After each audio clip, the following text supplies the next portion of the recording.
1971-এ আমাদের স্বাধীনতার যুদ্ধ হয় এবং স্বাধীনতা যুদ্ধ বলতে আমরা যে বুঝি পূর্ব পাকিস্তান এবং পশ্চিম পাকিস্তানের মধ্যে একটা গৃহযুদ্ধ হয়। পশ্চিম পাকিস্তানের বিরুদ্ধে বিদ্রোহ করে বামেরা এবং আওয়ামী লীগ এবং শেষ হয় ভারতের সামরিক অভিযান এবং তাদের কাছে পাকিস্তানের ইস্টার্ন কমান্ডের আত্মসমর্পণের মধ্যে দিয়ে।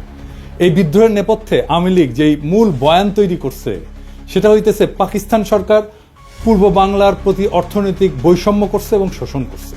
এই বয়ানের মূল বক্তব্য হচ্ছে তারা বলতে চায় পূর্ব পাকিস্তান পাকিস্তানের মেজরিটি প্রদেশ, এখানে দেশের 56% জনগণ বাস করে, অথচ পাকিস্তান সরকারের রাজস্বের সিংহভাগ পশ্চিম পাকিস্তানে ব্যয় করে। সেই টাকার অধিকাংশ আসে পূর্ব পাকিস্তান থেকে। পূর্ব পাকিস্তানের কামানো এই টাকা দিয়ে পশ্চিম পাকিস্তানের শাসক গোষ্ঠী নিজেদের এলাকার ব্যাপক উন্নয়ন করে। রাজস্ব খাত, উন্নয়ন খাত, আমদানি, বৈদেশিক সাহায্য ইত্যাদিতে পশ্চিম পাকিস্তানে ব্যয় করা হতো 75 থেকে 80 ভাগ, আর পূর্ব পাকিস্তানের ভাগে পড়তো মাত্র 20 থেকে 25 ভাগ। এছাড়া পূর্ব পাকিস্তানের মানুষকে দৈনন্দিন দ্রব্য সামগ্রী, পণ্য সামগ্রী পশ্চিম পাকিস্তানের চাইতে বেশি দামে কেনা লাগতো, যা ছিল তৎকালীন শাসক গোষ্ঠীর এক ক্রূর পরিকল্পনা, যার মাধ্যমে এদেশের গরিব দুঃখী মানুষের রক্ত তারা চুষে নিত। দুই প্রদেশের মধ্যে মাথাপিছু আয়ের মধ্যে ছিল ব্যাপক বৈষম্য, যা হচ্ছে তাদের শোষণের পলিসি। এইসব ক্ষোভকে ঘুঁটা দিয়া আওয়ামী লীগ 70 সালের নির্বাচনে একটা বিখ্যাত পোস্টার ছাপায় সারা দেশে ব্যাপকভাবে বিলি করছিল। পোস্টারটার শিরোনাম ছিল সোনার বাংলা শ্মশান কেন। কি ছিল সেই পোস্টারে?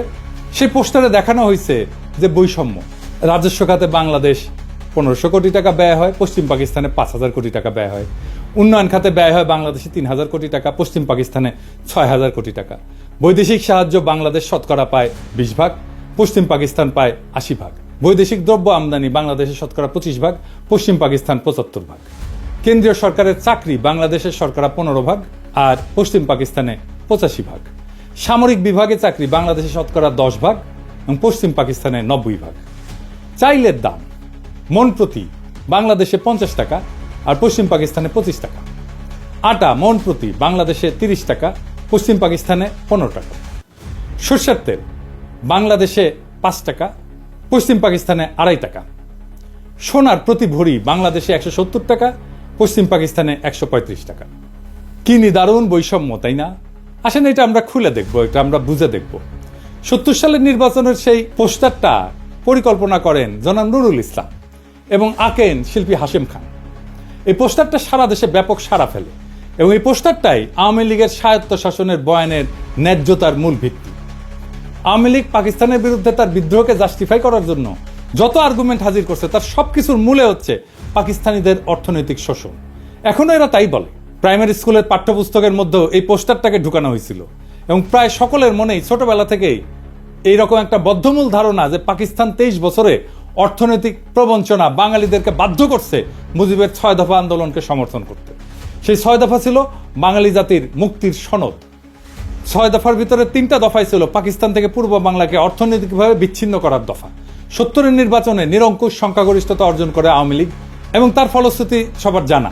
60-এর দশকের শেষ দিকে পূর্ব বাংলার পত্রপত্রিকা ঘাটলেও এই অর্থনৈতিক শোষণ এবং বৈষম্যের বয়ানটাই মূল থিম হিসেবে লক্ষ্য করা যায়। যে কোনো বাংলাদেশিকে যদি আজকে জিজ্ঞেস করা হয় যে পাকিস্তানের বিরুদ্ধে বিদ্রোহ করার প্রধান যৌক্তিকতা কি, সে উত্তর দেয় পাকিস্তানিদের অর্থনৈতিক শোষণ। এর মানে আওয়ামী লীগের তৈরি করা বয়ান একদম শেকড় গেড়ে বসছে দেশের বুকে। কারণ আওয়ামী লীগ যে ভুয়া অর্থনৈতিক বয়ান তৈরিতে পারদর্শী তাই প্রজন্মকে চোখে আঙুল দিয়ে দেখা দেওয়া লাগবে না। বিগত 15 বছরে আমাদের সবার একদম চোখের সামনে আওয়ামী লীগ পরিসংখ্যান নিয়ে ভয়ঙ্কর কারচুপি করে মহা উন্নয়নের এক বয়ান তৈরি করছে, যেখানে বাস্তবতা হচ্ছে দেশের সব ব্যাংক এবং আর্থিক খাতকে লুটপাট করে নিঃশেষ করে ফেলা। কিছুদিন আগে বাণিজ্য উপদেষ্টা বলছে যে সব মিথ্যা পরিসংখ্যান দেওয়া হতো জিডিপি সহ। এটা এমন না যে এখন বলা হচ্ছে, হাসিনার আমলেও পত্রিকা মিথ্যা পরিসংখ্যান নিয়ে লিখত। জিয়া হাসান একটা বই লিখছিল উন্নয়ন বিভ্রম নামে, কিভাবে মিথ্যা পরিসংখ্যান দিয়ে উন্নয়নের বয়ান তৈরি করা হতো। তাহলে সেই আওয়ামী লীগ 50 বছর আগের ঘটনাকে নিয়ে কি রকম কারচুপি করছে সেটা সহজে অনুমান করা যায়। আমরা অনুমান করব না, আমরা তথ্য দিয়ে দেখব। আমরা আজকে আওয়ামী লীগের এই বয়ানকে তৎকালীন বাস্তবতার আলোকে পরীক্ষা করে দেখব যে এই অভিশপ্ত দলটা সেখানেও কি রকম কারচুপি করছিল। তৎকালীন পাকিস্তানের আর্কাইভ ঘেঁটে আমরা যাবতীয় প্রাসঙ্গিক ডকুমেন্ট জোগাড় করছি এবং বলাই বাহুল্য আওয়ামী লীগ এবং তাদের পোষা অর্থনীতিবিদরা নুরুল ইসলাম, রেহমান সোবহান ভয়াবহ জালিয়াতি করছে এই পোস্টার তৈরি করতে এবং ম্যানিফেস্টো তৈরি করতে। সেই নিয়ে বিস্তারিত আলোচনার আগে এদের আসল চরিত্র এবং এদের উদ্দেশ্য সম্পর্কে একটু আলোকপাত করা দরকার। মেজর ডালিমের একটা বই, যা দেখেছি, যা বুঝেছি, যা করেছি, ওইখান থেকে বলতেছি। ভারতে থাকতে উনি বলতেছেন বিভিন্ন মহলে তখন ভবিষ্যৎ বাংলাদেশের রাষ্ট্রনীতি, অর্থনীতি, প্রশাসন প্রভৃতি বিষয়ে আলোচনার ঝড় বয়ে যাচ্ছে। একদিন এক সামাজিক অনুষ্ঠানে সরকারের এক অর্থনৈতিক উপদেষ্টা বললেন, স্বাধীন বাংলাদেশের ইকোনমিক ভায়াবিলিটি তেমন একটা নাই, মানে এটা অর্থনৈতিকভাবে এটা সফল হবে না। তার এই ধরনের বক্তব্যে অবাক করেছিল অনেককেই। প্রশ্ন করা হয়েছিল, স্বাধীন বাংলাদেশের ইকোনমিক ভায়াবিলিটি যদি নাই থাকে তবে আপনারা 6 দফা প্রণয়ন করে জনগণকে উস্কে দিয়েছিলেন কেন? কেন বলেছিলেন পাকিস্তানের শোষণের হাত থেকে পূর্ব পাকিস্তানকে স্বাধীন করতে পারলেই সোনার বাংলা কায়েম হবে? তাহলে কি আপনাদের এই সমস্ত প্রচারণা ছিল মিথ্যে? জনগণকে ধোঁকা দিয়ে পাকিস্তানকে শুধুমাত্র দ্বিখণ্ডিত করার এক কূটকৌশল মাত্র? এ সমস্ত মৌলিক প্রশ্নের জবাব উক্ত বিশারদ সেদিন দিতে পারেননি। অত্যন্ত বিব্রতকর অবস্থায় কেটে পড়ে নিজেকে বাঁচিয়েছিলেন বিড়ম্বনার হাত থেকে। ঠিক একইভাবে আরেকদিন এক ঘরোয়া পরিবেশে কিছু বাঙালি জনাব ডিপি ধরকে ভবিষ্যৎ স্বাধীন বাংলাদেশের অর্থনীতি, শিল্পনীতি কি ধরনের হওয়া উচিত জানতে চাইলে তিনি জবাব দিয়েছিলেন ইংরেজিতে। কিন্তু বাংলায় এটা বোঝা যায় যে তোমাদের এসব নিয়ে কথাবার্তা বলার দরকার নাই, তুমি শুধু ফসল ফলাও, ধান ফলাও, বাকিগুলো আমরা দেখব। এই ধরনের কথা থেকে পরিষ্কার বোঝা যায় যে বাংলাদেশকে ভারতের অর্থনৈতিক বাজার এবং পশ্চাৎভূমিতে পরিণত করার ষড়যন্ত্র ছিল ভারতীয় আধিপত্যবাদী নীল নকশার অন্তর্ভুক্ত। শুধু কি তাই, বাংলাদেশের অর্থনীতিকে সম্পূর্ণভাবে বাংলাদেশের উপরে ভারতীয় নিয়ন্ত্রণ নিশ্চিত করার খায়েশটাও পরিষ্কারভাবে ধরা পড়েছিল জনাব ধরের বক্তব্যে। এই হচ্ছে বাঙালির মুক্তির সনদ প্রণেতাদের দৃষ্টিভঙ্গি, যারা নিজেরাই স্বাধীন বাংলাদেশে বিশ্বাস করত না, যারা সর্বদা ভারতকেই তাদের তীর্থভূমি হিসেবে কল্পনা করেছে আজীবন। গোলাম আজমের বই জীবনে যা দেখলাম, এখান থেকে একটা অংশ আমি পড়ে শোনাই। উনি 69 সালে আইয়ুব খানের সাথে সমস্ত রাজনৈতিক দলের গোলটেবিল বৈঠকে অংশ নেওয়ার পর পশ্চিম পাকিস্তান থেকে পূর্ব পাকিস্তানে ফিরতেছিলেন। তখন প্লেনে এক ব্যক্তির সাথে ওনার কথা হয়। একজন 6 দফা প্রণেতার দাবি, গোলটেবিল বৈঠক ব্যর্থ পরিণতির পর থেকে করাচি থেকে ঢাকা ফিরে আসার পথে বিমানে এক ভদ্রলোকের অত্যন্ত আগ্রহ ও উৎসাহ নিয়ে আমার সাথে হাত মিলালেন। আমি তাকে চিনলাম না। আমার পাশের আসনে বসা ভদ্রলোক অনুরোধ করে তার আসনে নিয়ে বসালেন এবং তিনি এসে আমার পাশে বসলেন। আমি বিস্মিত হয়ে তার পরিচয় জানতে চাইলাম। ধারণা করেছিলাম আদর্শিক দিক থেকে নিকটবর্তী হবেন, তাই আমার সাথে ঘনিষ্ঠ আলাপ করতে চান। অচিরেই টের পেলাম যে তিনি সম্পূর্ণ বিরোধী ক্যাম্পের লোক। গোলটেবিল বৈঠক ব্যর্থ হওয়ার পরে যারা বিজয়ীর গৌরব বোধ করছেন, তিনি তাদেরই একজন। পরাজিত প্রতিপক্ষের একজন প্রতিনিধিকে পেয়ে তিনি বিজয় উৎসবের অংশ হিসেবে ভ্রান্ত পথ ত্যাগ করার উপদেশ দিতে চেয়েছেন। পরিচয় নিয়ে জানলাম তিনি একজন সিএসপি উচ্চ কর্মকর্তা, ইসলামাবাদে কর্মরত আছেন, ছুটিতে দেশের বাড়িতে যাচ্ছেন। নাম ডক্টর আব্দুস সাত্তার। আমাকে তিনি খুব ভালো করেই চিনেন বলে জানলেন। যারা রাজনীতি করেন তারা লেখাপড়ার চর্চা কমই করেন, আমি এর ব্যতিক্রম বলে আমাকে শ্রদ্ধা করেন বলেও উল্লেখ করলেন। আমার সাথে আলোচনার সুযোগ পেয়ে তিনি খুবই খুশি হয়েছেন বলেও জানিয়েছিলেন। এভাবে কতক সৌজন্যমূলক কথা বলে তিনি বক্তব্য শুরু করলেন। আপনারা 6 দফাকে সঠিকভাবে বিবেচনা করলেন না, এটাকে শেখ মুজিবের হঠকারী রাজনৈতিক প্রস্তাব মনে করে হয়তো এটার যথার্থ মূল্যায়ন করতে পারেননি। এটা শেখ মুজিবের মাধ্যমে পেশ করা হয়েছে বটে, কিন্তু এর প্রণেতা 18 জন পিএইচডি, এর মধ্যে বিভিন্ন বিশ্ববিদ্যালয়ের প্রফেসর এবং সরকারি বেসরকারি উচ্চপদস্থ ব্যক্তিত্ব রয়েছেন। এটা অত্যন্ত সুচিন্তিত এবং সুপরিকল্পিত ফর্মুলা, যা 8 কোটি বাঙালির ভাগ্যের দ্রুত পরিবর্তন করবে। আমি জিজ্ঞেস করলাম, ওই 18 জন পিএইচডির মধ্যে আপনি নিশ্চয়ই অন্যতম? তিনি জোশের সাথে দাবি করলেন যে তিনিও এই সংগঠকদের একজন। আমি জানতে চাইলাম, এই 18 জনের সবাই কি বাঙালি? তিনি আরো উৎসাহের সাথে বললেন যে তারা সবাই বাঙালি জাতীয়তার বিশ্বাসী। আমি জিজ্ঞেস করলাম যে আপনারা নিশ্চয়ই সুদূর প্রসারী পরিকল্পনার ভিত্তিতে এই 6 দফা প্রণয়ন করেছেন। উক্ত পরিকল্পনায় কি পূর্ব এবং পশ্চিম পাকিস্তানকে একটা রাষ্ট্র হিসেবে গড়ে তোলার চিন্তা রয়েছে? তিনি খুবই খোলা মনে জবাব দিলেন, আপনারা জনগণের ময়দানে কাজ করেন, আমরা তাদের সাথে কাজ করছি যারা দেশ চালাচ্ছে। পাঞ্জাবিরা আমাদের দাবিয়ে রাখতে চায়, তাদের থেকে আলাদা না হয়ে আমরা উন্নতি করতে পারবো না। আমাদের দু অঞ্চলের মাঝখানে ভারত, এ অবস্থায় এক রাষ্ট্রের অন্তর্ভুক্ত থাকা অস্বাভাবিক। আমি বললাম, আমরা সংখ্যাগরিষ্ঠ, দেশ গণতন্ত্রের পথে এগুচ্ছে, আমরা কেন্দ্রীয় প্রাধান্য বিস্তার করব, আমরা কেন আলাদা হওয়ার কথা চিন্তা করব? তারা আলাদা হতে চাইলে দেখা যাবে। এর জবাবে তিনি এমন কথা বললেন যা শুনে আমি চমকে গেলাম। তিনি বললেন, বাঙালি জাতি হিসাবে আমাদেরকে চিন্তা করতে হবে 47 সালে বাঙালি জাতিকে বিভক্ত করায় আমরা জাতি হিসেবে দুর্বল হয়ে গেছি। বাঙালি জাতি ঐক্যবদ্ধ হলে গোটা উপমহাদেশে আমরা বিশাল মর্যাদার অধিকারী হতে পারবো। আমি জানতে চাইলাম, পশ্চিমবঙ্গের বাঙালিরা কি ভারত থেকে আলাদা হয়ে আমাদের সাথে মিলে আলাদা রাষ্ট্রে অন্তর্ভুক্ত হতে রাজি হবে? তিনি আস্থার সাথে বললেন, আলবৎ তারা প্রস্তুত হবে। তারা কলকাতাকে রাজধানী করতে চাইবে। বঙ্গদেশ বিভক্ত না হলে তো আমাদের পূর্ব পাকিস্তানের রাজধানী কলকাতাতেই থাকতো। ব্রিটিশ আমলেও কলকাতা বহু বছর ব্রিটিশ ভারতের রাজধানী ছিল। এখানে লক্ষণীয় যে উক্ত ব্যক্তি খালি 6 দফাতেই সন্তুষ্ট নন, উনি প্রত্যক্ষভাবে বাংলার সাথে যোগ দেওয়ার জন্য উদ্গ্রীব এবং সেই জন্যে পূর্ব বাংলার রাজধানী ঢাকা থেকে কলকাতাতে সরাই দিতেও প্রস্তুত। ক্ষুদিরাম সূর্য সেনের মন্ত্রমুগ্ধ শিষ্য। 47 সালের পার্টিশনের ইতিহাস সম্পর্কে যাদের মিনিমাম পড়াশোনা আছে তাদের জানার কথা, কংগ্রেসের দাবির মুখে লর্ড মাউন্টব্যাটেন মুসলিম সংখ্যাগরিষ্ঠ প্রদেশ পাঞ্জাব এবং বাংলাকে পার্টিশন করার সিদ্ধান্ত নেন, যেটার পুরোটা পাকিস্তানে আসার কথা ছিল। কায়েদে আজম জিন্নাহ অনিচ্ছা সত্ত্বেও এই পার্টিশনের সিদ্ধান্তকে মেনে নেন, যেটা ছিল তার স্টেটসম্যানশিপের পরিচয়।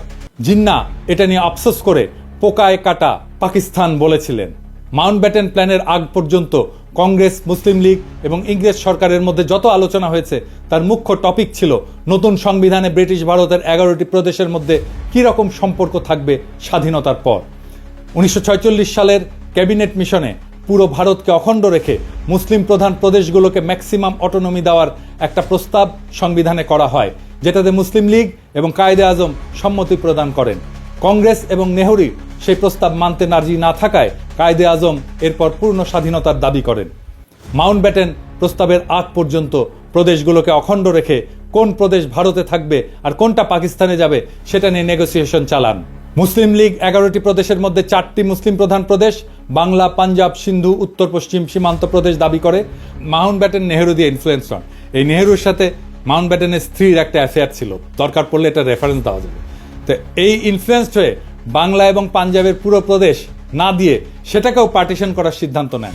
3রা জুন মাউন্টব্যাটেনের পার্টিশনের সিদ্ধান্তের পর ব্রিটিশ পার্লামেন্টের প্রথম প্ল্যানে, যেটা জুলাই মাসে ইন্ডিয়ান ইন্ডিপেন্ডেন্স অ্যাক্ট 1947-এর ভিতরে অন্তর্ভুক্ত ছিল, বাংলা প্রদেশের 5টি বিভাগের বর্ধমান প্রেসিডেন্সি, রাজশাহী, ঢাকা, চট্টগ্রাম 28টা জেলার মধ্যে পাকিস্তানকে 16টা জেলা প্রদান করা হয়। বর্ধমান বিভাগকে সম্পূর্ণ ভারতে, ঢাকা এবং চট্টগ্রাম বিভাগকে পার্বত্য চট্টগ্রাম ডিস্ট্রিক্ট বাদে, পার্বত্য চট্টগ্রাম পরে অন্তর্ভুক্ত হয়েছে, সম্পূর্ণ পাকিস্তানকে প্রদান করা হয়। প্রেসিডেন্সি বিভাগের 6টি জেলার মধ্যে পাকিস্তানকে 3টা, যশোর, মুর্শিদাবাদ, নদিয়া এবং ভারতকে 3টা জেলা, কলকাতা, 24 পরগনা, খুলনা প্রদান করা হয়। রাজশাহী বিভাগকে পার্টিশন করে 8টি জেলার মধ্যে 6টি জেলা, বগুড়া, দিনাজপুর, মালদা, পাবনা, রাজশাহী, রংপুর পাকিস্তানে এবং অবশিষ্ট 2টি জেলা দার্জিলিং, জলপাইগুড়ি ভারতে প্রদান করা হয়। এছাড়া জুলাই মাসে আসামের সিলেট জেলাতে গণভোট হয়, সেখানকার সংখ্যাগরিষ্ঠ মুসলিম পাকিস্তানে যোগ দেওয়ার পক্ষে ভোট দেয়। এরপরে স্যার সিরিল রেডক্লিফকে প্রধান করে একটা পার্টিশন কমিশন বানানো হয় ফাইনাল ডিটেলস ঠিক করার জন্য। স্যার রেডক্লিফ ইন্ডিয়ান ইন্ডিপেন্ডেন্স অ্যাক্টের প্ল্যানে অদল বদল করেন। প্রথমত উনি মুর্শিদাবাদ, নদিয়া এবং মালদা জেলাকে ভারতে প্রদান করেন, পাকিস্তানকে ভারত থেকে খুলনা নিয়ে প্রদান করেন, এছাড়া পাকিস্তানকে পার্বত্য চট্টগ্রাম জেলা প্রদান করেন। খালি এতটুকু করেই ক্ষান্ত হন নাই, উনি এরপরে পার্টিশনের ইউনিটকে জেলা থেকে থানা পর্যায়ে নামায় আনেন। অর্থাৎ খালি মুসলিম সংখ্যাগরিষ্ঠ জেলার মধ্যে যেসব থানা মুসলিম সংখ্যাগরিষ্ঠ সেগুলোকেই পাকিস্তানে ভাগে পড়ে, প্রদেশ থেকে ইউনিট একেবারে থানাতে নামায় আনছে। এর ফলে রেডক্লিফ সাহেবের জলপাইগুড়ি এবং দিনাজপুর জেলাকে পার্টিশন করে মুসলিম প্রধান থানাকে পাকিস্তানে দেন। মালদা, মুর্শিদাবাদ পুরোটাই ভারতে থাকে মুসলিম সংখ্যাগরিষ্ঠ হওয়া সত্ত্বেও। নদিয়াকে পার্টিশন করে কুষ্টিয়া, চুয়াডাঙ্গা অঞ্চল পাকিস্তানে এবং যশোরকে পার্টিশন করে বনগাঁ পর্যন্ত ভারতকে দেওয়া হয়। 24 পরগনা জেলা পুরোটাই ভারতে থাকে। এরপরও উনি ক্ষান্ত হন না, উনি সিলেটের 35টি থানার মধ্যে 6টি থানা কেটে করিমগঞ্জ সহ সেটা ভারতকে প্রদান করেন। এই রেডক্লিফ অ্যাওয়ার্ড দেশ স্বাধীন হওয়ার 1-2 দিন পর প্রকাশ করা হয়। রেডক্লিফ পাঞ্জাবেও ঘুটু করছে, মাউন্টব্যাটেনের চাপে পড়ে, সেটা অন্য কাহিনী, এর সাথে কাশ্মীর জড়িত। রেডক্লিফ রিভারের রেলেভেন্ট অংশ আপনি এখানে পাবেন, আমি সবগুলোই ডেসক্রিপশনে দিয়ে দিচ্ছি। 3রা জুন 1947 সালে মাউন্টব্যাটেনের পার্টিশন সিদ্ধান্ত প্রকাশিত হওয়ার পর বাংলা প্রদেশের মুসলিম লীগের নেতা সোহরাওয়ার্দী দিল্লিতে কায়েদে আজমের সাথে দেখা করতে যান। সোহরাওয়ার্দী এবং বাংলার মুসলিম লীগ ভেবেছিল পুরো বাংলা প্রদেশ পাকিস্তানে যাবে। পার্টিশনের সিদ্ধান্তে তারা স্বাভাবিকভাবে আপসেট হয়। সোহরাওয়ার্দী এবং আবুল হাসিম মানে বদরুদ্দিন ওমরের বাবা জিন্নার কাছে অনুমতি চায়। যদি জিন্না রাজি থাকে তখন তারা বাংলা কংগ্রেসের নেতাদের সাথে আলোচনা করে 2 পক্ষ মিলে একটা প্রপোজাল দেবে যাতে পুরো বাংলা প্রদেশ এক থেকে ভারত এবং পাকিস্তান থেকে আলাদা হয়ে তৃতীয় একটা দেশ তৈরি করে আসামের সাথে মিলে। জিন্না তার সম্মতি প্রদান করেন। এই প্রস্তাবে বাংলা কংগ্রেসের নেতা শরৎ বসু, সুভাষ বোসের দাদা, এবং শর্মিলা বোসের ঠাকুরদা, যিনি এই বইটা লিখছিলেন। ওনারা নিমরাজি থাকলেও কেন্দ্রীয় কংগ্রেসের নেতা নেহেরু এবং সর্দার প্যাটেল যখন জানতে পারে, তারা শরৎ বোসকে বিশাল ঝাড়ি মারে, তাতে শরৎ বোস ওই প্রস্তাব থেকে সরে আসে। এছাড়া বাংলার হিন্দু মহাসভার নেতা শ্যামাপ্রসাদ মুখার্জি এই প্রস্তাব শোনার পর বিশাল জনসভা ডেকে এই প্রস্তাবের বিরোধিতা করার জন্য। তারা কোনো মতেই হিন্দুস্তান থেকে আলাদা হতে রাজি না। এইসব শোডাউন কাজে দেয় এবং এখানেই অখণ্ড বাংলার প্রস্তাবের ইতি ঘটে। ইতিহাস এখানে প্রমাণ করে 1947 সালে বাংলা ভাগের জন্য কংগ্রেস এবং হিন্দু মহাসভা দায়ী। স্বাভাবিকভাবেই তারা পুরো বাংলাকে ভারতের অংশ হিসেবে চেয়েছিল। মুসলিম লীগ পুরো বাংলাকে পাকিস্তানের অংশ হিসেবে চেয়েছিল, কিন্তু পার্টিশনের সিদ্ধান্ত শোনার পর মুসলিম লীগ অখণ্ড বাংলা রাখতে রাজি ছিল।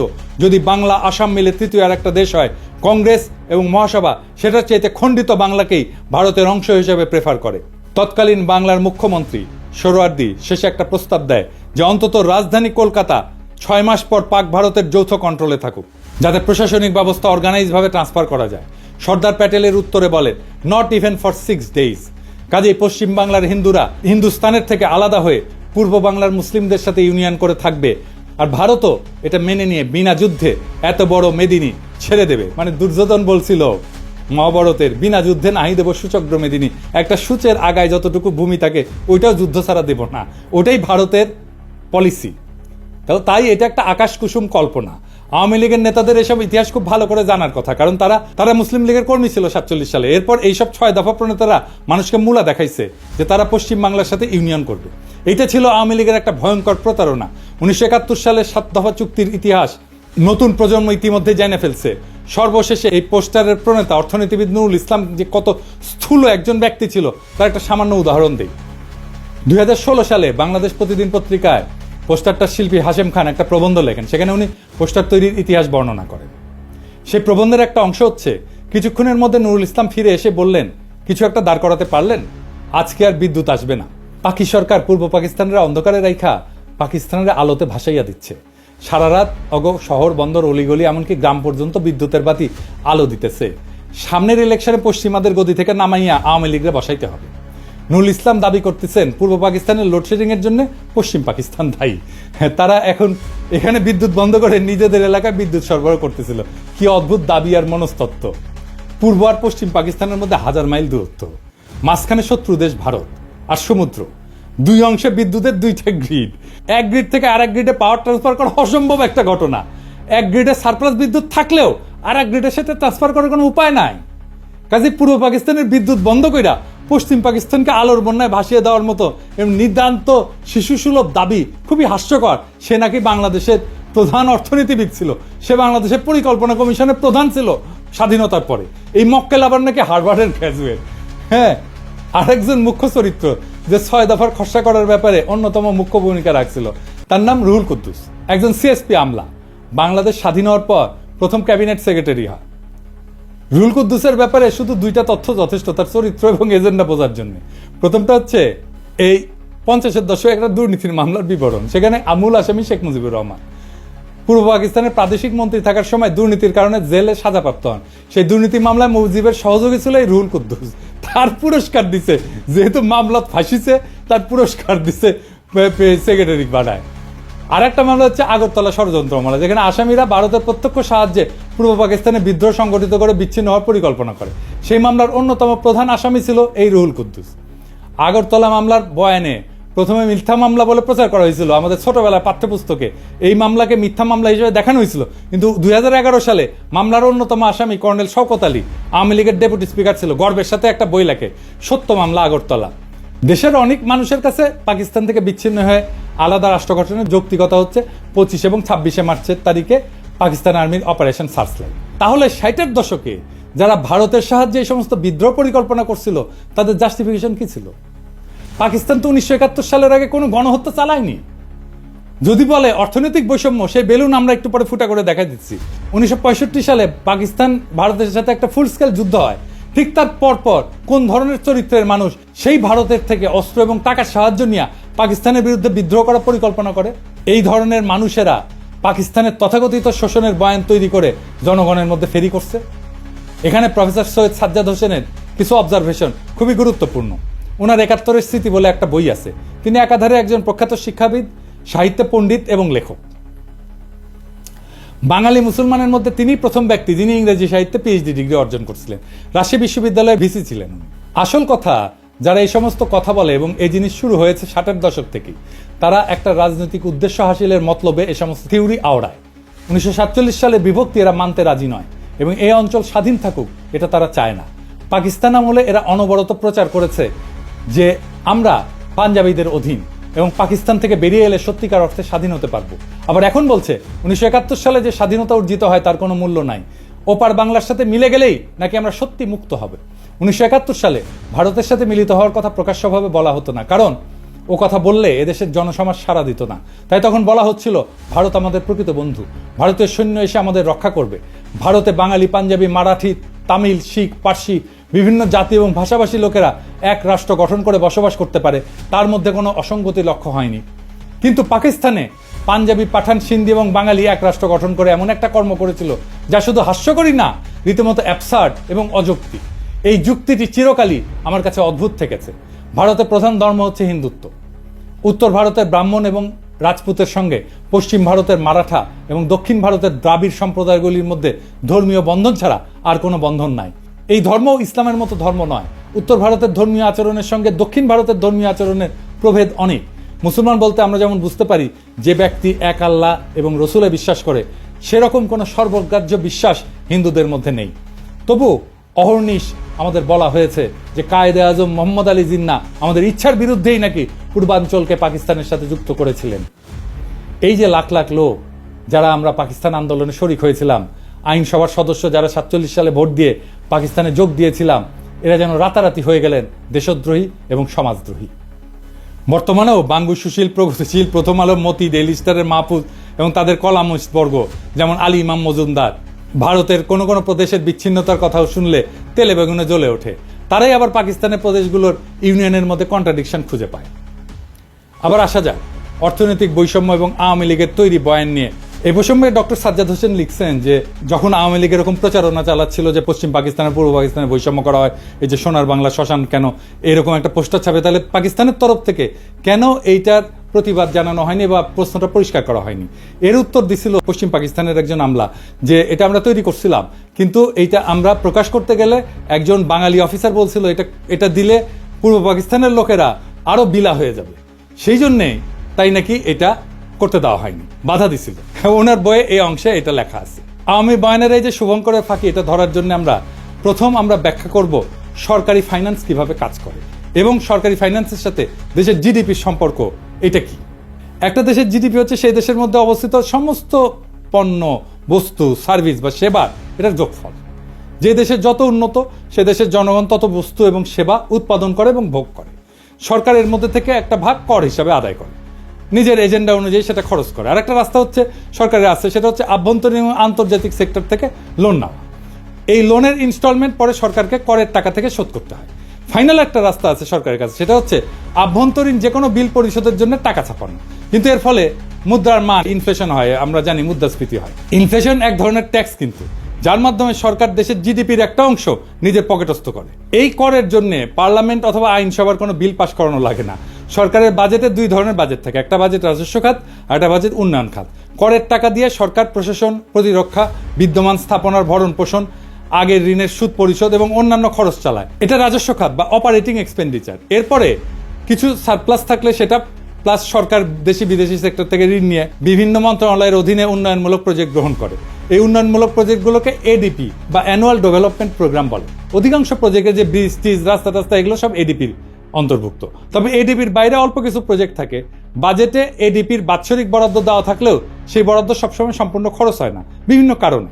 এর পিছনে প্রজেক্টের ধীর গতি আছে, প্রশাসনিক সক্ষমতার অভাব, কেনাকাটায় আমলাতান্ত্রিক জটিলতা ইত্যাদি কারণ থাকে। বাজেটের একটা বাস্তব স্যাম্পল দেখেন, এইরকম করে বাজেট লেখা হয়। এখন আমরা আলোচনা করব বৈদেশিক মুদ্রার ব্যাপার। দেশের কোম্পানিগুলো ব্যবসা করে রপ্তানি করে কিছু টাকা পায়, ফরেন কারেন্সি, আর আমরা রেমিটেন্স পাঠাই বিদেশে যারা আছে। এইভাবে দেশ বৈদেশিক মুদ্রা অর্জন করে। বাংলাদেশ, পাকিস্তান, ভারত সরকার এই বৈদেশিক মুদ্রার প্রবাহ এটাকে নিয়ন্ত্রণ করে। দেশে আসা বৈদেশিক মুদ্রা ব্যাংক থেকে সেন্ট্রাল ব্যাংকের কন্ট্রোলে যায়। সেন্ট্রাল ব্যাংক দেশের মানুষকে বৈদেশিক মুদ্রার বিপরীতে দেশীয় মুদ্রা প্রদান করে। এরপর কোনো আমদানিকারক কিছু আমদানি করতে চাইলে সেন্ট্রাল ব্যাংকের অনুমতিক্রমে লেটার অফ ক্রেডিট খুলে প্রয়োজনীয় বৈদেশিক মুদ্রা দিয়ে বস্তু অথবা সেবা আমদানি করে। আমেরিকা, সিঙ্গাপুর, হংকং এসব দেশে এরকম কোনো এক্সচেঞ্জ কন্ট্রোল নাই। এসব কারেন্সি ফ্রি ফ্লোটিং, মানে সাপ্লাই ডিমান্ডের উপরে ফরেন কারেন্সির বিনিময় মূল্য নির্ভর করে বা ওঠানামা করে। আমদানি রপ্তানিকারকের কোনো কেন্দ্রীয় ব্যাংকের অনুমতি লাগে না, বা কেন্দ্রীয় ব্যাংক এই সমস্ত ব্যাপার রেগুলেট করে না। এই যে বাংলাদেশ, পাকিস্তান বা ভারতের সরকার তার বিভিন্ন প্রজেক্টের জন্য প্রয়োজনীয় বৈদেশিক মুদ্রা কেন্দ্রীয় ব্যাংক থেকে কেনে দেশীয় করের মাধ্যমে উত্তোলন করা টাকার বিনিময়, অথবা সরাসরি বিদেশি কোনো সেক্টর থেকে বৈদেশিক মুদ্রা ঋণ নেয় কোনো প্রজেক্টের জন্য। দেশে বৈদেশিক মুদ্রার প্রবাহ, রপ্তানি এবং রেমিটেন্স মিলে আমদানি থেকে বেশি হলে সারপ্লাস জমতে থাকে সেন্ট্রাল ব্যাংকের হিসাবে। এটাকে বলা হয় ফরেন কারেন্সি রিজার্ভ। এবার আমরা দেখব শোষণ কাকে বলে, অর্থনৈতিক শোষণ কাকে বলে। আমাদের আক্কেল জ্ঞান বলে যে শোষণ হচ্ছে কারো কাছ থেকে জোর করে বেশি টাকা করের মাধ্যমে তুলে সেই টাকা নিজের পিছনে খরচ করা, অথবা কারো শস্য, সম্পদ, গবাদি পশু ইত্যাদি জোরপূর্বক নিয়ে যাওয়া, অথবা কাউকে বাধ্যতামূলকভাবে কোনো কাজ করতে বাধ্য করা এবং তাকে কম পারিশ্রমিক দেওয়া। তাই তো এরকম অসংখ্য উদাহরণ মানুষ সমাজে পাওয়া যায়। যেমন মঙ্গলরা তারা কারো শস্য, সম্পদ, গবাদি পশু জোরপূর্বক নিয়ে যেত। মারাঠাদের বর্গী হামলার উদাহরণ তো আছেই, তাদের চৌত আদায় করত। রোমান সাম্রাজ্যে ইতালিতে রোমান নাগরিকদের কর দেওয়া লাগতো না, সাম্রাজ্যের সমস্ত খরচ রোমানদের দখলকৃত প্রদেশের মানুষদের কাছ থেকে তোলা হতো। এরকম আরো অনেক উদাহরণ পাওয়া যাবে। আরাকানের মগ এবং পর্তুগিজদের রেড উল্লেখযোগ্য, তারা এসে আমাদের এখান থেকে নিয়ে যেত জিনিসপত্র। এখন পাকিস্তান আমলে পাকিস্তানের কেন্দ্রীয় সরকার কি পূর্ব বাংলায় রেড দিয়ে সমস্ত শস্য, গবাদি পশু জোর করে নিয়ে যেত? না, নাকি তারা আমাদেরকে দাস হিসাবে বাঙালিদেরকে ধরে নিয়ে গিয়ে তাদের খনিতে খনি মজুর হিসেবে কাজ করাইছে? না, তা তো না। তাহলে শোষণটা হইলটা কিভাবে? পূর্ব বাংলা এবং পশ্চিম পাকিস্তানের, পাঞ্জাব, সিন্ধু, সীমান্ত, বেলুচিস্তানের মানুষ সবাই দেশের সমান নাগরিক ছিল না। একটা কথা বারবার বলা হয় যে পূর্ব পাকিস্তানের জনসংখ্যা পাকিস্তানের জনসংখ্যার 56%। করের ব্যাপারে সবচেয়ে গুরুত্বপূর্ণ তথ্য হচ্ছে পূর্ব পাকিস্তানের মানুষ পাকিস্তানের রাজস্বের কত যোগান দিত জানেন? 26%, মাত্র 26%। পশ্চিম পাকিস্তানের 44% মানুষ বাকি 74% যোগান দিত। এর বিপরীতে পূর্ব পাকিস্তান চতুর্থ পঞ্চবার্ষিক পরিকল্পনায় মোট সরকারি উন্নয়ন বরাদ্দের 60% বরাদ্দ পাইছিল, পশ্চিম পাকিস্তান পাইছিল 40%। ওদেরই তো বিদ্রোহ করার কথা। তৃতীয় পরিকল্পনায় পূর্ব পাকিস্তান পাইছিল 53%, পশ্চিম পাকিস্তানের বরাদ্দ ছিল 47%। দ্বিতীয় প্ল্যানে 63-64 সালে দুই প্রদেশের অনুপাত ছিল 50-50। একবার ব্যাপারটা ঠান্ডা মাথায় চিন্তা করে দেখেন তো, একটা প্রদেশ দেশের মোট রাজস্বের 26% যোগান দিয়ে বিপরীতে 53-60% উন্নয়ন বরাদ্দ পাচ্ছে, তাও আবার নিজেদের শোষিত বলে জোর গলায় দাবি তোলে। আরে ভাই, বাটপাড়ির তো একটা সীমা আছে, তাই না? আরে বাটপাড়ি কেউ ধরতে পারলো না। উল্টা আমরাই তো এক হিসেবে পাঞ্জাব, সিন্ধু প্রদেশকে শোষণ করছি। তারা জনসংখ্যার অনুপাতে কম হয়েও রাজস্ব করের অধিকাংশ যোগান দিছে এবং সেই যোগানের অধিকাংশ উন্নয়ন বরাদ্দ আমরা পাইছি। তারা তো এই ব্যাপারে নিয়ে একটা টু শব্দ পর্যন্ত করেনি। আরে বেটা, চামারের চামার, তুই বেশি টাকা নিলি আবার বলিস আমাদের শোষণ করিচ্ছে। পাকিস্তানে 1955 সাল থেকে 1975 সাল পর্যন্ত 20 বছরে সর্বমোট 4টা পঞ্চবার্ষিক পরিকল্পনা হয়, মানে 5 বছরের বাজেট করা হয়। সেই বাজেটের মূল কপি এবং প্রাসঙ্গিক পরিসংখ্যান বিশ্লেষণ করলে আওয়ামী লীগের অর্থনৈতিক বৈষম্যের বয়ানের বেলুন ফুটা হয়ে যায়। লীগের পোস্টার সম্পূর্ণ ভুয়া, মন গড়া, আন্দাজে বসানো সংখ্যা। একটা মজার ব্যাপার লক্ষ্য করলে দেখা যাবে পোস্টারতে অধিকাংশ সংখ্যা 2 দিয়া গুণ করে মিলাই দেওয়া হয়েছে। যেমন ধরেন, উন্নয়ন খাতে আমাদের 3000, ওদের 6000। শতকরা অনুপাতে খুব সুন্দর করে আমাদের ভাগে 10, 15, 20, 25 বসায় দেওয়া হয়েছে। দ্রব্যমূল্যের দাম চমৎকার ভাবে আমাদের সবকিছুর দাম ঠিক দ্বিগুণ একটা সংখ্যা বসায় দেওয়া হয়েছে, তাই না? একটা বাচ্চাকে অঙ্ক কষতে দিলে সে অঙ্ক না পারলে উত্তরে যেরকম একটা সংখ্যা আন্দাজে মিলায় বসায় দেয়, ব্যাপারটা ঠিক সেই রকম। তবে এই পোস্টারের প্রস্তুতকারক আওয়ামী লীগের এক টাউট অধ্যাপক। বৈদেশিক সাহায্য ঋণ উন্নয়ন বাজেটের অংশ, কাজে একটা এলাকার উন্নয়ন বরাদ্দ 50-60%, আর সেই প্রদেশের বৈদেশিক সাহায্য মাত্র 20%। এটা একমাত্র নুরুল ইসলামের মতো টাউট একটা অধ্যাপকের মস্তিষ্ক থেকে বের হবে। বৈদেশিক আমদানির হিসাব সম্পূর্ণ মন গড়া, কারণ একটা দেশের মাল করাচিতে আমদানি হচ্ছে নাকি চট্টগ্রামে আমদানি হচ্ছে সেটা কাস্টমস একবারই ঢুকে। এরপরে দেশের অভ্যন্তরে সেই মাল কোন প্রদেশ থেকে কোন প্রদেশে যাচ্ছে সেটা কোনো কাস্টমস হিসাব থাকে না। কাজে কোন প্রদেশ আমদানির কত শতাংশ কনজিউম করে সেটার কোনো আলাদা অ্যাকাউন্ট ছিল না, থাকা সম্ভব ছিল না সেই সময়। আমদানির 25-75% সংখ্যা সম্পূর্ণ কাল্পনিক। বৈদেশিক মুদ্রা কোন প্রদেশ কত আয় করে, ব্যয় করে, কনজিউম করে, একটা দেশের ভেতরে কোনো পরিসংখ্যান থাকে না। যেমনটা থাকে না জেলা ভিত্তিক হিসাব। এটা করতে হলে প্রত্যেক প্রদেশ, প্রত্যেক জেলার নিজস্ব কেন্দ্রীয় ব্যাংক লাগবে, নিজস্ব ফরেন কারেন্সি অ্যাকাউন্ট লাগবে। এক্স্যাক্টলি এই জন্যই 6 দফার মধ্যে এই পয়েন্টটা ঢুকানো হয়েছিল। আওয়ামী লীগ নিজেও জানতো না এইসব হিসাব। তারা সম্পূর্ণ ভুয়া সংখ্যা ওরাইছে বিদ্রোহ জাস্টিফাই করার জন্য। প্ল্যানগুলোর মূল কপি এবং রেলেভেন্ট পরিসংখ্যান আমি ডেসক্রিপশনে দিয়ে দিচ্ছি। দ্বিতীয় এবং পঞ্চম পঞ্চবার্ষিক পরিকল্পনায় পূর্ব বাংলা 50%-এর কম উন্নয়ন বরাদ্দ পাইছে। তবে সর্বদা তাদের যোগান দেওয়া 25-26% রাজস্ব থেকে বেশি বরাদ্দ পাইছে। দ্বিতীয় প্ল্যানে 26% করের বিপরীতে 39% বরাদ্দ পাকিস্তানের রাজস্ব কেন্দ্রীয় সরকার তুলে সেই বরাদ্দ প্রাদেশিক সরকারকে দিত। প্রাদেশিক সরকার বিভিন্ন প্রজেক্ট বাস্তবায়ন করত। প্রথম দুইটা প্ল্যানে বরাদ্দ 50%-এর কম দেওয়ার কারণ ছিল পূর্ব পাকিস্তানের প্রাদেশিক সরকারের সক্ষমতার অভাব। তারা বরাদ্দকৃত অর্থ দিয়ে সব প্রজেক্ট প্রকিউর করে কমপ্লিট করতে পারতো না। এখনো বাংলাদেশে কিন্তু এই উন্নয়ন বাজেটের অর্থ ফেরত যায়। এখনকার বাংলাদেশের এডিপি বাস্তবায়নের হার অনেক কম। আর প্রথম পরিকল্পনা যখন গ্রহণ করা হয় তখন কেন্দ্রের প্রধানমন্ত্রী ছিল আমাদের হোসেন শহীদ সোহরাওয়ার্দী, প্রাদেশিক সরকারও আওয়ামী লীগ আতাউর রহমানের নেতৃত্বে। এছাড়া পাকিস্তানের 47 সালে স্বাধীন হওয়ার পর থেকে 11 বছর পর 1958 সালে মার্শাল ল আসার আগ পর্যন্ত ক্ষমতাতে অধিকাংশ সময় বাংলাদেশের মানুষ ছিল, পূর্ব বাংলার মানুষ ছিল। প্রধানমন্ত্রী, প্রেসিডেন্ট, এমনকি গভর্নর জেনারেল হিসাবে 3 জন প্রধানমন্ত্রী, খাজা নাজিমুদ্দিন, মোহাম্মদ আলী বগুড়ার, ইনি লিয়াকতের পরে পাকিস্তানের দ্বিতীয় লংগেস্ট প্রধানমন্ত্রী ছিলেন। আওয়ামী বয়ান এদের নাম মুছে ফেলছে। হোসেন শহীদ সোহরাওয়ার্দী 11 বছর মধ্যে সর্বমোট 5 বছর প্রধানমন্ত্রী ছিলেন। প্রথম 4 বছর ছিলেন উত্তরপ্রদেশের মুয়াজ্জির লিয়াকত আলী খান। জিন্না মারা যাওয়ার পর গভর্নর জেনারেল হন আহসান মঞ্জিলের খাজা নাজিমুদ্দিন। পাকিস্তানের all powerful president Iskander Mirza, উনি তো বাংলার মানুষ। তার পূর্বপুরুষরা শত শত বছর ধরে বাংলার মুর্শিদাবাদে বসবাস করছিল, বাংলায় কথা বলতো। এদের নাম সময়কাল আওয়ামী লীগের বয়ানে সম্পূর্ণ মুছে ফেলা হয়েছে, যাতে তারা ষড়যন্ত্রমূলক বিদ্রোহ জাস্টিফাই করার জন্য দাবি করতে পারে পাকিস্তান বাঙালিদের কখনোই ক্ষমতায় যেতে দিবে না। এটা সম্পূর্ণ ভুয়া দাবি। বাঙালিরা ক্ষমতায় ছিল, কাজে পশ্চিম পাকিস্তানিদের ষড়যন্ত্র লজিক এখানে ধোপে টেকে না। বরং মার্শাল ল এবং আইয়ুব খান আসার পর পূর্ব বাংলার বরাদ্দ অনেক বাইরে যায়, 50% অতিক্রম করে।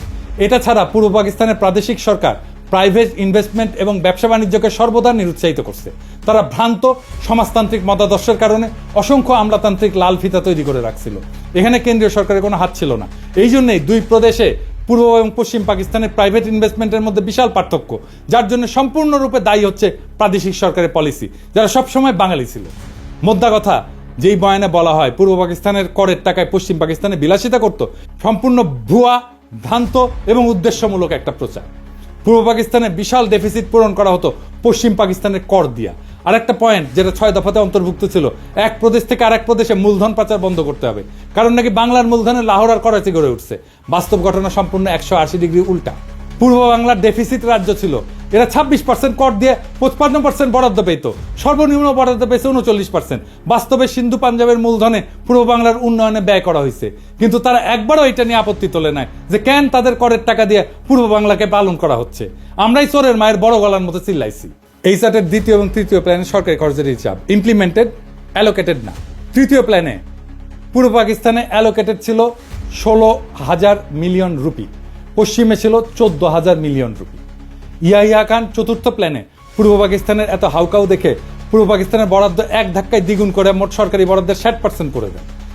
এইবারে আসেন মাথাপিছু আয়ের পরিসংখ্যান নিয়ে কথা বলি। আর একটা অভিযোগ তোলা হয়তো দুই অংশের মাথাপিছু আয়ের মধ্যে বৈষম্য ছিল। একটা দেশে বিভিন্ন জেলার মানুষের গড় আয়ের মধ্যে পার্থক্য থাকতেই পারে। বাংলাদেশে বিভিন্ন বিভাগের গড় আয় বিভিন্ন রকম, এর মধ্যে শোষণের কি আছে? তার উপরে পূর্ব পাকিস্তানের প্রাদেশিক সরকার প্রাইভেট সেক্টরকে লাল ফিতা দিয়ে আটকানোর ফলে স্বাভাবিকভাবে গড় আয় সিন্ধু পাঞ্জাবের থেকে কম হবে। এরপরেও পূর্ব পাকিস্তানের গড় আয় সীমান্ত প্রদেশ এবং বেলুচিস্তান থেকে বেশি ছিল। আইয়ুব খান, ইয়াহিয়া খান তো সীমান্ত প্রদেশের মানুষ ছিলেন। তারা কি তাহলে তাদের নিজেদের এলাকা শোষণ করে পূর্ব বাংলাকে তুলনামূলকভাবে বেশি মাথাপিছু আয় বরাদ্দ করে দিছিল? আরো বড় কথা, পূর্ব পাকিস্তানের গড় আয় ভারতের গড় আয়ের থেকে বেশি ছিল। যেই পূর্ব বাংলাকে লক্ষ্য করে 47-এর দেশভাগের সময় ইংরেজ গভর্নর স্যার ফ্রেডেরিক ব্যারেজ বলেছিল এটা হবে পৃথিবীর সবচেয়ে বড় চাষাদের বস্তি, রুরাল স্লাম। সেই পূর্ব বাংলা 20 বছরে ভারতের গড় আয়কে ছাড়ায় যায়। শিল্পায়নের দিক থেকে পশ্চিম বাংলার জুট মিলের সংখ্যাকে ক্রস করে। 47 সালে যেখানে পূর্ব বাংলায় একটা পাটকল ছিল না, 20 বছরে সেখানে 70টা জুট মিল হয়। যে পাঞ্জাবিদেরকে শোষক হিসেবে দেখানো হয়, তাদের নিজেদের গড় আয় সিন্ধুর থেকে কম ছিল। তাহলে কি বাঙ্গু লজিকে সিন্ধুই পাঞ্জাবিদেরকে শোষণ করতেছিল? এসব শুনলে তো ঘোড়া হাসবে। ভারত এবং যুক্তরাষ্ট্র বিভিন্ন রাজ্যে মাথাপিছু আয় বিভিন্ন রকম। ভারতের মহারাষ্ট্রের সাথে পশ্চিমবঙ্গের বিশাল পার্থক্য। পাঙ্গু সুশীলরা ভারতের কোন উদাহরণকে কি শোষণ বলবে? মাইকেল মধুসূদন দত্ত একটা প্রহসন লিখছিল, একেই কি বলে সভ্যতা?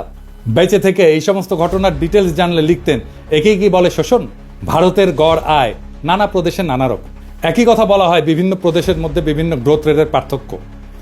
আমেরিকার বিভিন্ন রাজ্যের মধ্যে বিভিন্ন গ্রোথ রেট, ভারতের বিভিন্ন রাজ্যের মধ্যে বিভিন্ন গ্রোথ রেট, কিন্তু কোনো বয়ানে এসবকে শোষণ বলা হয় না। পাকিস্তানের ক্ষেত্রে সবাই লাফায় ওঠে, একদম শোষণের লেকচার মারা শুরু করে কেন? আর একটা বিষয় আছে, সেটা হচ্ছে কস্ট অফ লিভিং এর তারতম্য। পোস্টারে যে কস্ট অফ লিভিং দেখা হয়েছে, আশা করি এতক্ষণে সবাই বুঝছেন সেটা সম্পূর্ণ ভুয়া আন্দাজে বসানো সংখ্যা। এখানে আরো দুইটা কথা যোগ করি। একটা দেশের বিভিন্ন শহর গ্রাম জীবনযাত্রার খরচ ভিন্ন। ঢাকাতেও জীবনযাত্রার খরচ মাগুরার একটা গ্রামের থেকে অনেক বেশি। তাহলে কি বাঙ্গুলজিকে মাগুরার গ্রাম ঢাকাকে শোষণ করতেছে? বিশ্বের সব দেশেই শহর গ্রাম বিভিন্ন এলাকার জীবনযাত্রার খরচ ভিন্ন ভিন্ন। উন্নত শহরে খরচ বেশি হয়, যেমন নিউ ইয়র্ক সিটিতে খরচ অত্যন্ত ব্যয়বহুল, সেখানে ওহিওর একটা ছোট শহরে সে খরচ অনেক কম। তাহলে কি সবাই নিউ ইয়র্ক সিটিকে শোষণ করতেছে? এই হচ্ছে আওয়ামী লীগের তৈরি করা পাকিস্তানের অর্থনৈতিক শোষণের বয়ানের আসল রূপ। এটা দেখাই দেওয়া উচিত ছিল, কিন্তু তার অর্থ এই না যে আমরা বলবো আমাদের 1971 স্বাধীনতার যুদ্ধ করা ভুল হয়েছে। কিন্তু ভুল তথ্য দিয়া ভুল বুঝায় তো একটা জাতিকে চিরজীবন অন্ধ রাখা যায় না। 25শে মার্চের গণহত্যা একটা টার্নিং পয়েন্ট। ওই অবস্থা কেন কিভাবে তৈরি হয়েছিল সেটা আরেকদিন আলাপ হবে। সেই অন্ধকার ইতিহাস শুনলে আপনি শিউরে উঠবেন যে কি ভয়ানক পরিকল্পনা করে এমন একটা সম্ভাবনার দিকে ঠেলে দেওয়া হয়েছিল একটা পুরো জাতিকে। সেই ইতিহাস আরেকদিন। বাংলাদেশের ইতিহাস শুধু বিজয়ের গল্প না, বরং সত্য আর মিথ্যার একটা দীর্ঘ সংগ্রাম। 1971 সালের মুক্তিযুদ্ধ আমাদের জাতির সত্তার ভিত্তি গড়ে দিছে, তবে এর প্রত্যেকটা দিক সঠিকভাবে বোঝা জরুরি। পাকিস্তানের শোষণ, বৈষম্যের বয়ান, রাজনৈতিক চক্রান্ত এবং বহির্বিশ্বের ভূমিকা, এসব প্রশ্নের নতুন বিশ্লেষণ দরকার, নতুন বয়ান দরকার, নতুন ইতিহাসবোধ দরকার। যেই জাতি ইতিহাসকে প্রশ্ন করতে শেখে, সেই জাতি ভবিষ্যৎকে রচনা করতে পারে। ভুল তথ্যের ভিত্তিতে জাতীয় চেতনার বিকৃতি ঘটে, আর সেখান থেকেই জন্ম নেয় দুর্বল শাসন, দুর্নীতি এবং প্রহসনের উন্নয়নের বয়ান। আজকে বাংলাদেশ যদি সত্যিকার অর্থে স্বাধীনতার চেতনাকে ধারণ করতে চায়, তবে তাকে নিরপেক্ষভাবে অতীতের ঘটনাগুলো পর্যালোচনা করতে হবে। সত্যের অনুসন্ধান শুধু ইতিহাসের প্রয়োজনে নয়, বরং ভবিষ্যতের জন্য অপরিহার্য। জাতি হিসেবে আমাদের দায়িত্ব হলো ইতিহাসের প্রকৃত সত্যকে জানা, যাতে মিথ্যার বুনিয়াদ ভেঙে আমরা একটা উন্নত, স্বনির্ভর এবং শক্তিশালী বাংলাদেশ গড়তে পারি। আসুন আমরা ইতিহাসকে প্রশ্ন করতে শিখি, কারণ সঠিক প্রশ্নই আমাদের সঠিক ভবিষ্যতের দিকে এগিয়ে নিয়ে যাবে। ইনকিলাব জিন্দাবাদ।